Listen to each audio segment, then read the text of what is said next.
So let's talk about Hasbara. It's a Hebrew word. You hear it a lot with Israel. What does it actually mean? Well, simply put, Hasbara means explanation. It's Israel's official effort for public diplomacy. Think of it as their way of telling their story. They want to explain their policies to the world. They want people to understand their point of view. This is the core idea of Hasbara. It's about managing their image. How does this Hasbara machine actually work then? It's quite a big operation really. Israel uses many different channels to get its message out. They use traditional media like news reports. Government spokespeople give official statements. There are also advocacy groups working on their behalf. And of course, in today's world, social media plays a massive part. Influencers might share specific messages. It's all about coordinated communication, trying to present a unified front. The main goal of Hasbara is to influence global opinion. They really want the world to see things their way. This becomes especially important during times of conflict. When tensions rise, particularly with Palestinians, Hasbara efforts ramp up. Israel wants to justify its actions. They want to gain international support, or at least understanding. It's about shaping the narrative, making sure their side is heard loud and clear. They aim to build a positive image. Historically, Hasbara was designed to generate sympathy for Israel. It aimed to explain the country's security challenges. It sought to portray Israel in a favorable light.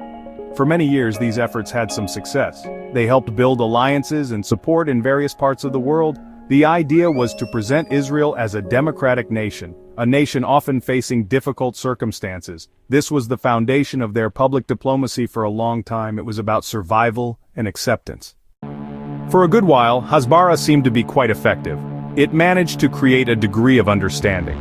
It often garnered sympathy for Israel's position internationally. Especially after Israel experienced attacks, Hasbara would work hard. It would explain the context from an Israeli perspective. This helped in framing global discussions. Many people around the world would see events through this lens. This was particularly true in Western countries. Support was often strong. Hasbara played a key role in shaping how conflicts were viewed, particularly the long-standing conflict with the Palestinians. Israeli spokespeople would emphasize security threats. They would highlight the need for defensive actions. This narrative often resonated with international audiences. It focused on Israel's right to exist and defend itself.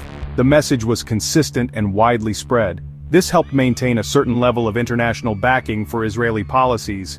It was a powerful tool for many years. However, things have started to change quite dramatically. Recent events have presented massive challenges for Hasbara. The conflict that escalated after October 2023 was a turning point. The sheer scale of what happened next was immense, particularly the war in Gaza. It created a new reality for Hasbara, one that became increasingly difficult to manage. The old methods seemed less effective. The world was watching very closely. A different kind of story was emerging. The high number of civilian casualties in Gaza made things very tough. It became harder for Hasbara to maintain its narrative. Images and reports coming out of Gaza were devastating. They showed widespread suffering and destruction. While Israel initially received sympathy after the October 7th attacks, this began to fade. The ongoing humanitarian crisis shifted global focus. People started to question the narrative of self-defense more intensely. The visual evidence was overwhelming for many.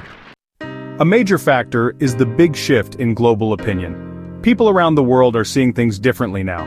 This is especially true for younger generations. They are often more critical of Israel's actions. They might view the situation as one of oppression. There's a growing perception of an imbalance of power. This change in public mood is very significant. Hasbara's messages are not landing as they used to. The audience has changed its perspective. Social media has been a game changer in all of this. It's made it much harder for Hasbara to control the story. Before, information was often filtered through traditional media. Now people can see raw, unfiltered images and videos. Stories from Palestinians in Gaza can reach millions directly. These personal accounts are powerful. They often challenge the official narratives presented by Hasbara. This direct line of communication bypasses traditional gatekeepers. It offers a different viewpoint immediately. Then there are the increasing legal and diplomatic pressures. Israel is facing some serious challenges on the world stage. There are talks of cases at international courts, some concerning war crimes or even genocide. The idea of arrest warrants for top officials has been floated. Key allies are also becoming more critical. Some countries are even reconsidering arms sales. The comparison of Israeli policies to apartheid South Africa is gaining traction. This makes defending their actions much harder. It's not just an external problem either. Even within Israel, some people are questioning Hasbara. Former officials have spoken out. They suggest that the current messaging is out of touch. They argue it fails to address genuine humanitarian concerns. There are debates about whether Hasbara is still effective at all. Some feel it's not adapting to the new global sentiment. This internal doubt shows the depth of the crisis for Israel's public diplomacy.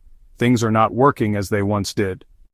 So, to sum it up, Hasbara's decline isn't due to one single thing. It's a combination of powerful factors. The stark reality of the prolonged Gaza war is huge.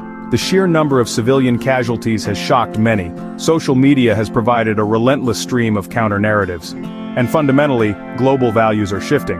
There's a greater awareness of human rights issues. People are more critical of state power. All these elements have weakened Hasbara's grip. Another interesting aspect is the narrative of Palestinian resilience. In some quarters, the outcome of recent conflicts is seen differently. For instance, prisoner exchanges where many Palestinians were released. This has been portrayed as a significant achievement for Palestinians. It challenges the Israeli narrative of undisputed strength. This perception, whether you agree with it or not, chips away at Hasbara's image. It suggests that Israel's messaging is not the only story of victory. It shows a different kind of power. Why does this breakdown of Hasbara matter so much for Israel? Well, it carries significant risks. There's the danger of increasing international isolation. If global opinion turns sharply against Israel, sanctions could follow. Think about what happened to apartheid South Africa. There's a risk of becoming a pariah state. This would affect its economy, its security, and its standing in the world.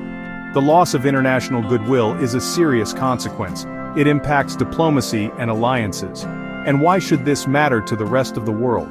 It shows that official narratives can be challenged. It highlights the incredible power of information in the modern age, especially information shared through social media.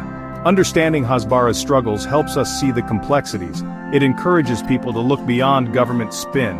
It's a reminder of the importance of diverse perspectives, especially when trying to understand such a deeply entrenched and tragic conflict. It pushes for a more balanced view.